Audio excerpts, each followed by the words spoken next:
Os irmãos, que alegria poder estar aqui nesta noite para juntos cultuarmos o nome do Senhor Jesus. O pastor Marli sabe que já, como o pastor Ivan Santana disse, eu sou motorista dele e era também motorista do pastor Jorge, e depois ele me dispensou. Mas eu disse para ele: olha, eu quero estar aí na igreja congregando. E aproveitando que o Falcão Josué também tirou o pé do acelerador, né? Nesse final de ano, eu então os chamei, os convidei para estar aqui. Louvar a Deus pela vida do meu filho, Daniel Júnior, né?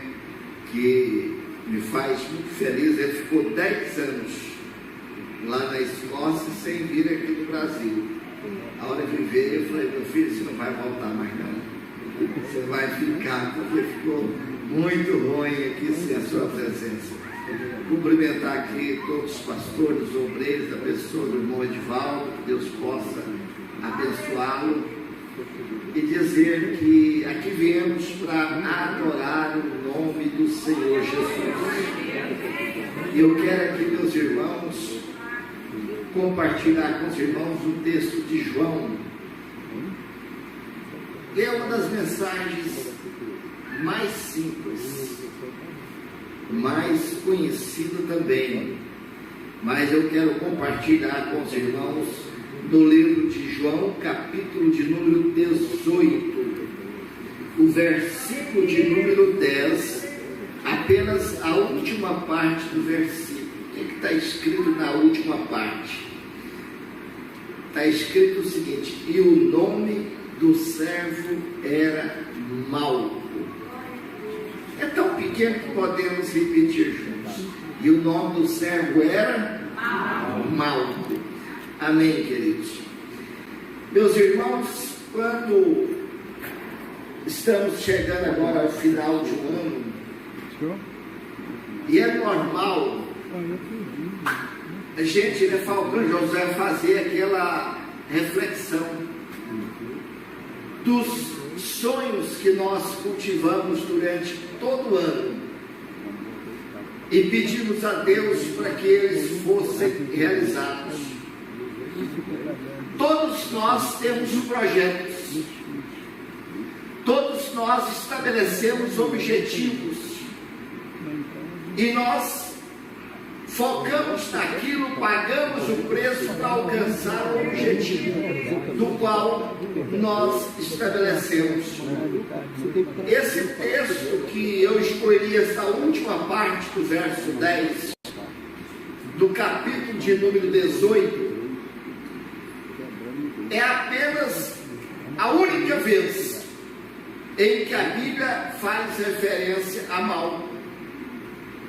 Ela não fala dele antes, ela não trata da história dele depois, mas nós entendemos que quando João escreve esse texto e ele faz questão de colocar o nome da pessoa, de certa forma ele o colocou para que nós pudéssemos então tirar uma lição. Se nós olharmos o livro de Levítico no capítulo 21, nós vamos identificar que para se ser sacerdote havia uma série de condicionantes.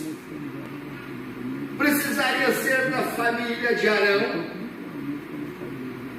A pessoa que fosse frequentar a escola de sacerdote, e pastores, nós já vimos a Bíblia falar muito da escola de profetas, mas da escola de sacerdote praticamente ela não fala muito pouco. Mas a escola de sacerdote, ela foi criada pelos pais de Samuel, Ana e Eucana. Eles foram os criadores da escola de sacerdote. E a pessoa, para ser sacerdote, não bastava, como hoje você quer ser advogado, você quer ser médico, quer ser engenheiro, você vai lá para a faculdade, você presta um vestibular e frequenta a escola ali durante alguns anos, e depois, sendo aprovada ali no conhecimento, você então sai como bacharel em engenharia, em direito, em medicina. Mesmo que você tenha alguma deficiência física, aliás, as faculdades, elas até oferecem ali para aquela pessoa que é portadora de necessidade especial, ele tem um diferencial para que ele possa adentrar a faculdade e iniciar os estudos. A escola de sacerdote, ela não aceitava ninguém que tivesse um único defeito físico. Ele tinha que ser perfeito. Ele não poderia ter uma perna maior do que a outra e mancar. Ele precisaria, além de todas essas condicionantes de fato ser uma pessoa que não tivesse um dedo a menos, que tivesse um osso quebrado, mas ele precisaria frequentar a escola de sacerdote por um período entre 6 e 8 anos. E durante esse período, ele estudava, ele tinha que ter o conhecimento das leis, ele precisava conhecer a Torá, ele precisava saber interpretar a legislação, aquilo que a lei estabelecia, para que ele pudesse então julgar o povo. Eu diria aqui, igreja, para facilitar a nossa compreensão, que o sacerdote, ele tinha uma importância política muito grande. Eu diria que nós poderíamos compará-los com ministros do STF. Eram eles que davam a palavra final.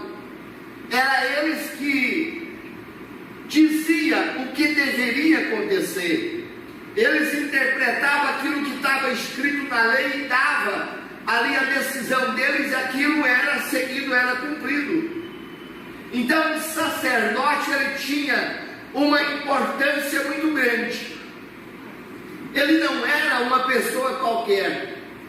E na verdade não bastava só ele querer ser sacerdote. Ele tinha que querer ser, mas ele tinha que enquadrar dentro daqueles parâmetros, para que de fato ele pudesse ir para a escola. Durante aquele período ele iria desenvolvendo, até que um dia ele chegaria a ser sacerdote. Isso para a família era um privilégio.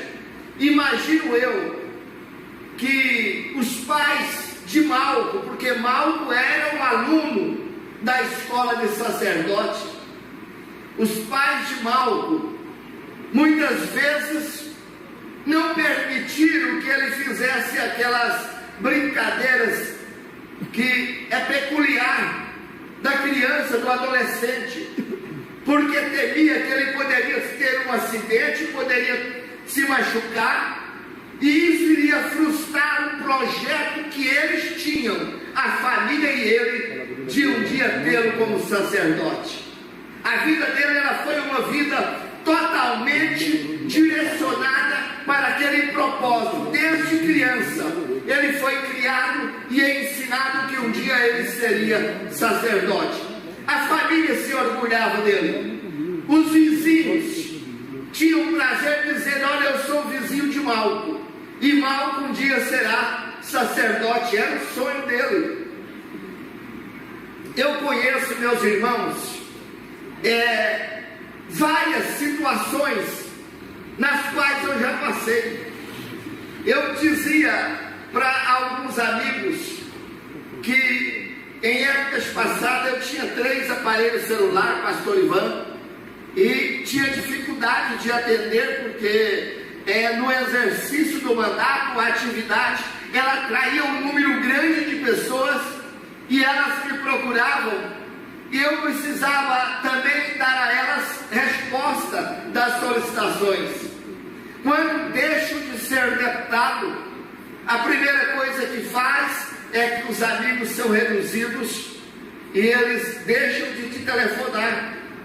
Isso é natural, porque a pessoa exerce uma função importante e aquela função atrai para si pessoas também importantes. Malco atraía pessoas importantes, porque o cidadão ele olha para o homem e ele vê que há uma projeção de crescimento. Aquele cidadão, por nome de Malco, ele vai um dia ocupar uma função importante, então eu vou ser amigo dele, eu vou estar ao lado dele. A sociedade de hoje não é diferente da de ontem, nem é de ontem diferente da de hoje. Mas a vida, meus irmãos, ela traz aquilo que podemos chamar de acidente de percurso. Nem todos os projetos que nós fazemos, às vezes eles se realizam, ou se realizam dentro do tempo que nós queremos. Malco e a sua família, ela fez um projeto de que ele um dia seria não apenas um sacerdote, mas ele seria o sumo sacerdote. Naquela época era Caifás que era o sumo sacerdote, mas dentro da escola de sacerdote, Malco se destacou. E em um determinado momento ele é chamado pelo sumo sacerdote para que ele pudesse então ser o seu auxiliar. E em uma das missões em que Malco foi representando o sumo sacerdote, era a missão onde havia uma ordem judicial expedida pelos sacerdotes, e eram os mesmos sacerdotes que tinham também dado a Saulo ordem para eles perseguir os cristãos. E naquela ocasião eles deram então uma ordem para que eles pudessem prender Jesus. E a força policial, ela vai ao encontro de Jesus. Dentre os 12, nós conhecemos perfeitamente a história de Judas, que tinha um chamado ministerial, que havia sido convidado para compor os 12 discípulos. De repente, Judas, ele troca o seu chamado, o seu ministério, por 30 moedas. Ele troca o seu ministério por aquilo que nós chamamos de vil metal. Nós observamos que nós temos dentro da atualidade muitas pessoas que trocam o seu chamado por situações que não representa tanto quanto representa o privilégio de dizer: eu fui chamado para ser um atalaia, para levar uma palavra de esperança, uma palavra de salvação e ser um canal de bênção para alguém. Judas foi chamado para isso. Olha o privilégio, entre 12 ele foi escolhido, mas ele trocou, ali ele jogou fora, ele desprezou, ele fez a escolha de dizer: olha, eu não estou interessado nesse chamado, e se me derem aqui qualquer valor, pode ser 30 moedas que eu abro mão. Agora, ao contrário de Judas, embora do ponto de vista que nós aqui olhamos, nós entendemos que de uma forma equivocada, mas Malco não abria mão do seu chamado para ser sacerdote. Malco estava determinado e dizia: eu vou ser sacerdote, esse é o meu projeto de vida, esse é meu sonho, esta será a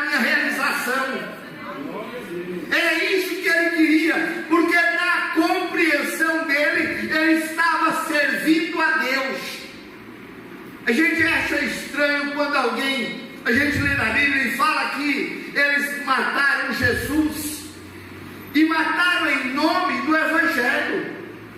Se nós olharmos para vários países do Oriente Médio, eles estão matando em nome de Deus. Eles estão acreditando que estão fazendo certo. Nós temos que ter o discernimento e a compreensão. Porque quando aquela guarnição de soldados, acompanhados de Malco e de Judas, eles chegam no jardim do Getsêmani, aonde Jesus estava orando. E Jesus pergunta: a quem que vocês estão buscando? E eles dizem: nós estamos buscando Jesus, o Nazareno. Tem muitas pessoas que buscam Jesus, mas busca da maneira errada, busca pelos motivos errados, busca pelo seu interesse pessoal. E o Senhor Jesus, Ele quer que nós o busquemos, mas nós o busquemos com o coração quebrantado.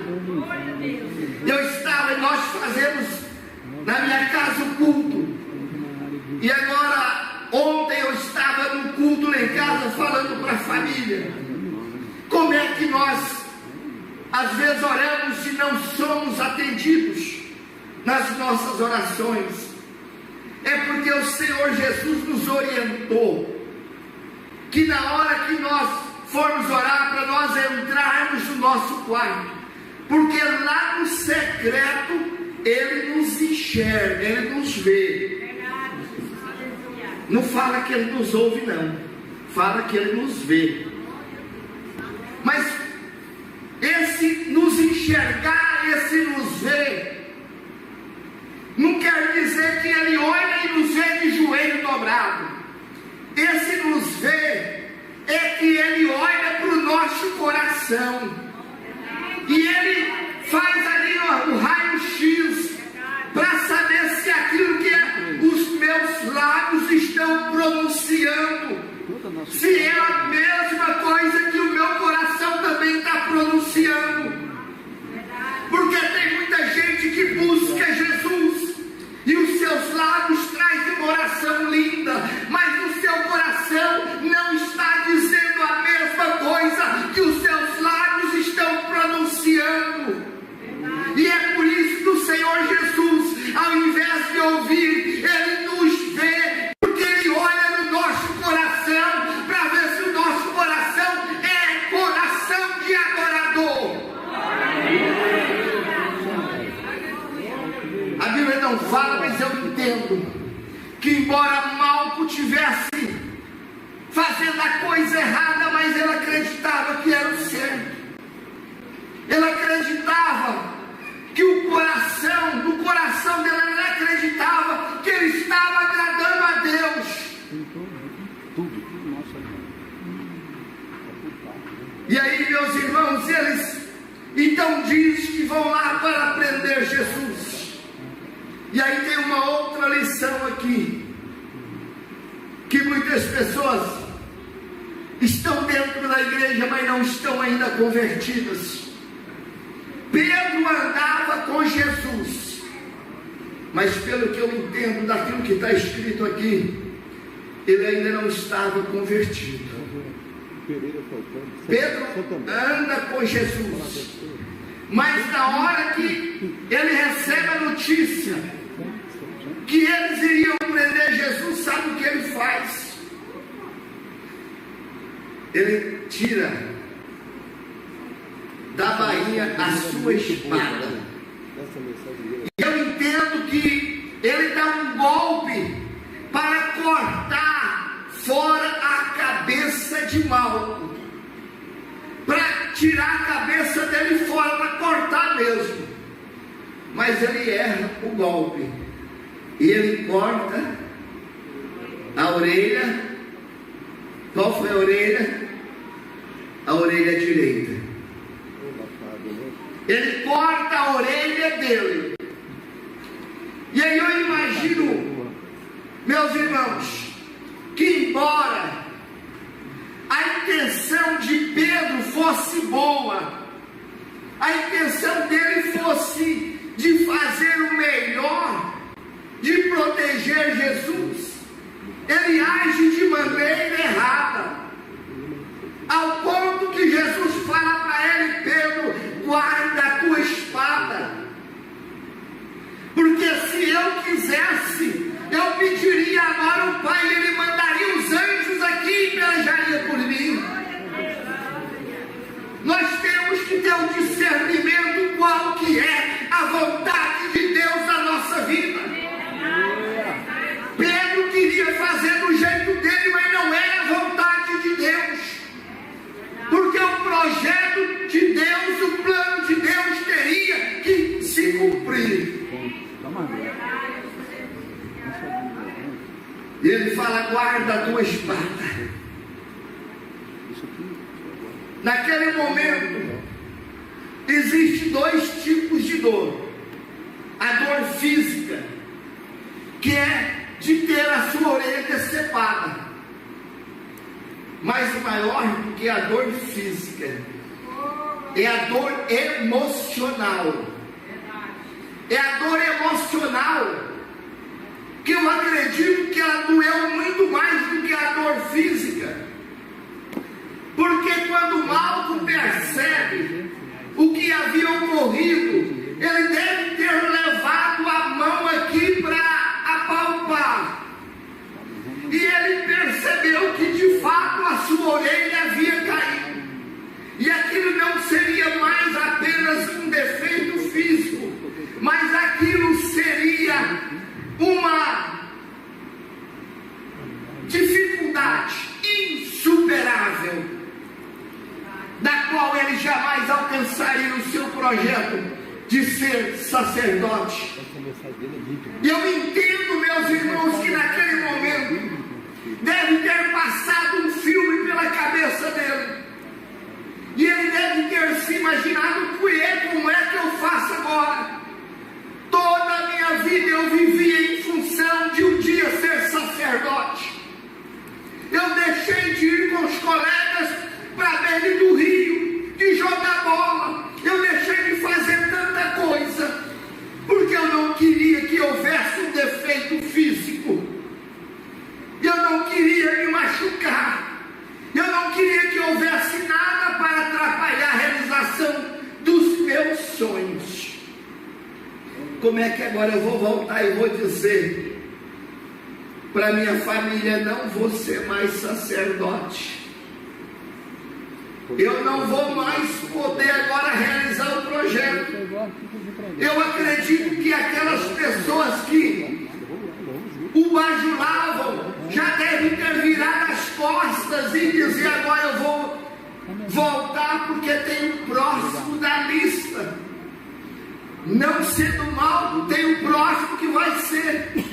Eu acho que alguém já deve ter saído correndo e levar o recado e dizer: olha, Malco está fora do projeto, porque ele agora sofreu ali um atentado, e ele agora é um homem que tem um defeito físico, e ele não vai ser sacerdote. É difícil. Eu não sei se na sua vida, em algum momento, na sua caminhada, você já enxergou diante de uma situação que você olha e fala: eu lutei por isso, eu paguei um preço, e agora parece que tudo está desmoronando, parece que tudo está caindo por terra. Olha, eu lutei o tempo todo para segurar o meu casamento, mas o meu casamento agora está acabado. Eu lutei para criar a minha família nos caminhos do Senhor, mas eles se desviaram, escolheram outros caminhos. São sonhos que nós estabelecemos e que parece que o inimigo trabalha para destruí-los. O inimigo trabalha para jogar por terra tudo aquilo que nós construímos ao longo da nossa caminhada. E agora nesse final de ano a gente para fazer uma reflexão, olhar para trás e dizer aonde foi que eu errei, aonde que eu cometi um erro, para agora desandar tudo. Eu acho que isso deve ter passado pela cabeça de Mauro. Mas tem uma coisa: Jesus Cristo é aquele que ressuscita os nossos sonhos. Jesus Cristo é aquele que ressuscita. Ele é um verdadeiro companheiro, ainda que Malco tivesse ido lá para levá-lo preso. Jesus Cristo se compadece dele. E lá no jardim de Getsemane, Jesus Cristo, quando orava a sua angústia, ele era tamanho que o seu suor, ele se tornou em gotas de sangue. Como é que a medicina explica você se angustiar e de repente você está transpirando e ao invés de sair água, sai sangue? Era isso que Jesus estava ali no Getsemane. Ele estava ali orando, intercedendo ao Pai, e a dor bateu nele e ele começou a transpirar sangue. E de repente, diante dele está Malco com a orelha no chão. Sabe o que Jesus faz? Ele vai lá no chão, ele pega aquela orelha. Provavelmente ele deve ter limpado na túnica. E eu acho, pastores, que um pouquinho daquele sangue que Jesus Cristo estava, através do suor, liberando. Eu imagino, a Bíblia não fala isso, mas eu imagino que um pouquinho daquele sangue deve ter encostado naquela orelha de Malco. E ele pega a orelha e leva e coloca no mesmo lugar. Deus, aleluia. Nem um cirurgião, por mais capacitado que seja, ele conseguiria fazer uma cirurgia dessa e não deixar cicatriz. Aleluia. Mas Jesus sabia que Malco tinha um sonho. Jesus sabia que Malco não podia ter defeito. Verdade. Jesus sabia que ele tinha que sarar Malco por inteiro. E ele faz aquele milagre por completo. Ao restaurar a orelha de Malco no mesmo lugar, sem nenhuma cicatriz, Jesus estava também restaurando o sonho. E em outras palavras, Jesus dizia: Malco, os teus sonhos não ficarão caídos no chão. Os teus sonhos serão realizados. Os teus sonhos, você vai ter o prazer de fazer com que eles se realizem. Mas sabe qual que é a boa notícia? É que lá no Getsemane foi um pouquinho do sangue de Cristo. Oh Deus! Mas lá no Calvário, lá no madeiro, ele derramou todo o seu sangue. Lá no madeiro, ele derramou todo o seu sangue para dizer: os teus sonhos não cairão por terra. Glória a Deus! Ele derramou o sangue dele para dizer: olha, eu não me esqueci dos teus sonhos. Glória a Deus. Glória a Deus. Na segunda-feira, eu recebi 3 pessoas lá em casa para o jantar. E eu, a semana passada, pastor Ivan faltou a igreja. Acho que eram as 4 da manhã, 3 da manhã, eu estava conversando com o Danielzinho. Eu falei: Danielzinho, meu filho, tem hora que eu fico cansado. Tanta luta, tanta dificuldade, tanta injustiça, mas que a gente cansa. Eu sei que você também cansa. A Aí eu recebi esse casal para poder almoçar, jantar lá em casa. Nós tivemos um imóvel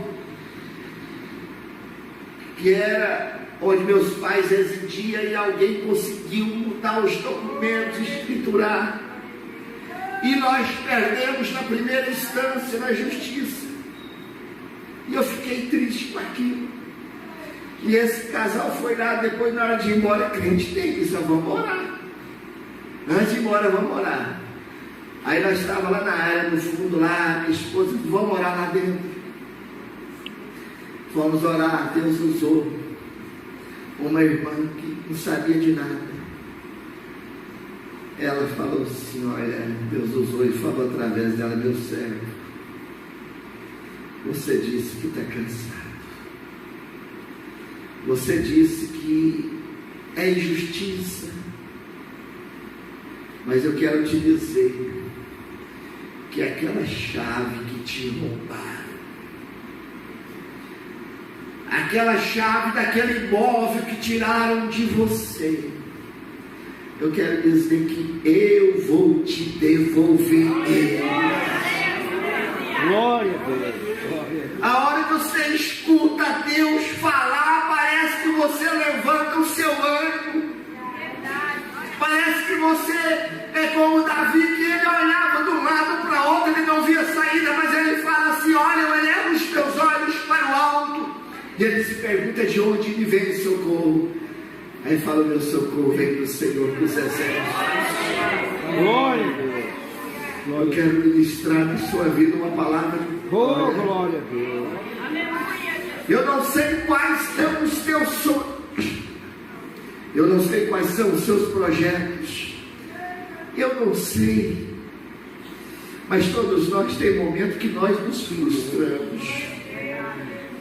Mas eu tenho vivido o melhor de Deus na minha vida. Eu tenho experimentado e tenho conhecido o agir de Deus na minha vida de uma forma sobrenatural. Oh, glória a Deus. Eu quero dizer que o Jesus que restaurou os sonhos de Malco, Ele me autoriza a ministrar na tua vida que Ele restaura os teus sonhos hoje. Oh, glória. Eu ministro na tua vida uma restauração de sonhos.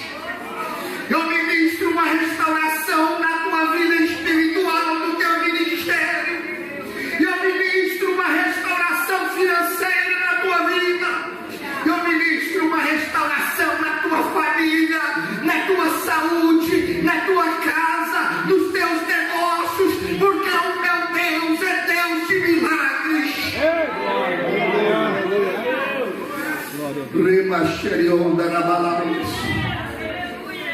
Se creres, verás a glória de Deus. O inimigo não tem poder sobre a tua vida. O inimigo não tem poder sobre a minha vida. Ele não tem poder sobre a nossa vida. Aquele sangue derramado na cruz do Calvário, ele ainda hoje é derramado na minha vida e na sua vida. Glória a Deus. Levai, xerebeca, parabalaias. Tem um Deus que zela para que a sua palavra não caia por terra. Mas pastor, tem muito tempo que Deus prometeu que ia fazer. Eu não sei qual que é o tempo que tem que Deus prometeu, mas ainda que você se esqueça da promessa dele, ele não se esqueceu da promessa dele. Glória a Deus. Glória a Deus. Rebaixo de cantarabaias. Toma posse da tua vitória. Toma posse da tua vitória. Mas o barco está chacoalhando, mas Jesus está dentro. Ele está no barquinho, então ele não vai afundar. Em nome de Jesus, receba a tua vitória. Glória a Deus. Amém. Glória a Deus. Glória a Deus.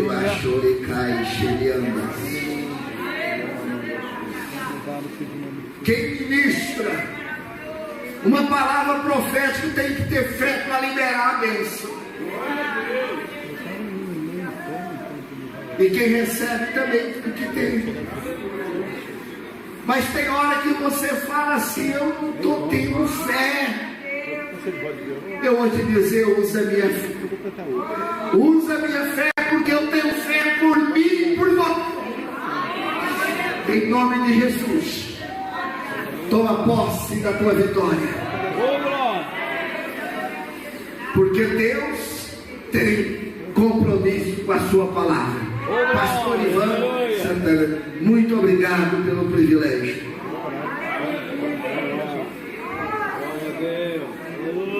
O pastor Ivan me autorizou aqui. Diz que eu posso orar.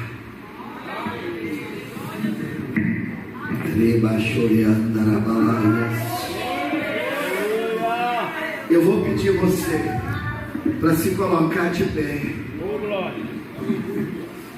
E esse momento agora, ele é decisivo para a sua vida. Os cantores vão cantar ainda mais uma canção. E eu gostaria que de olhos fechados, você agora adorasse a Deus durante esse louvor. Apenas glorifica a Deus.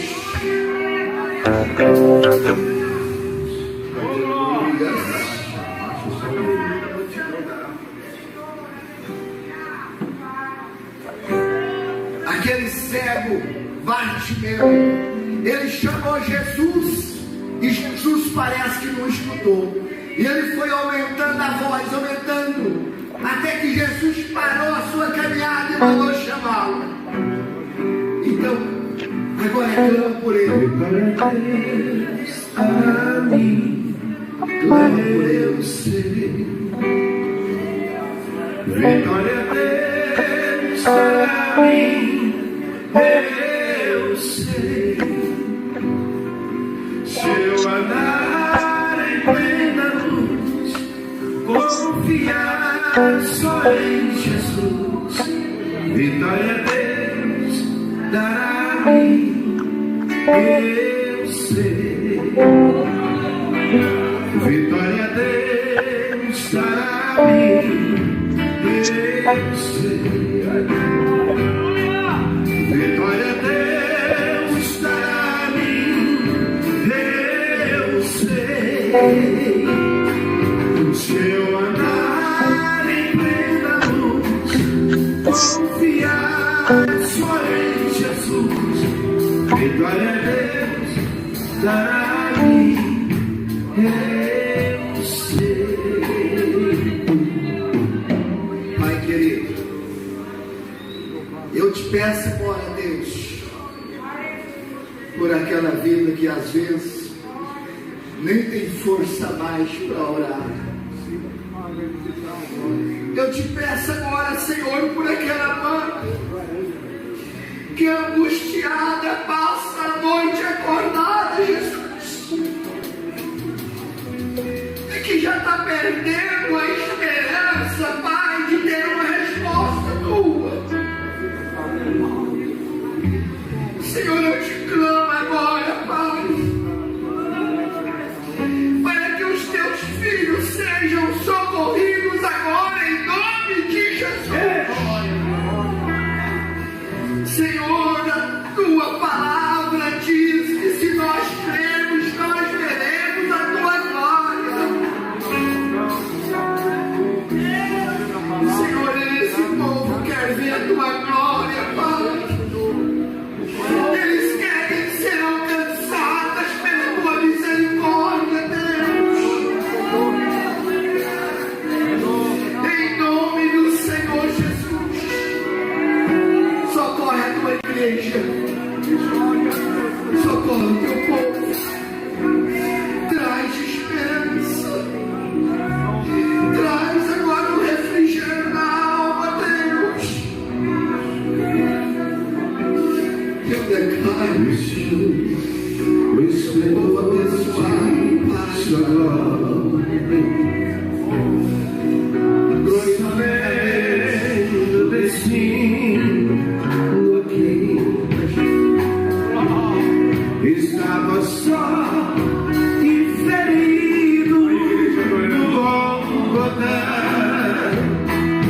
para dar sua vida por mim. Diga com a alma assim: se isso não for amor, o oceano chegou, não há estrelas nos céus, as andorinhas não voam mais, se isso não for amor, o céu não é real.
Quantos tiram a presença do Espírito Santo?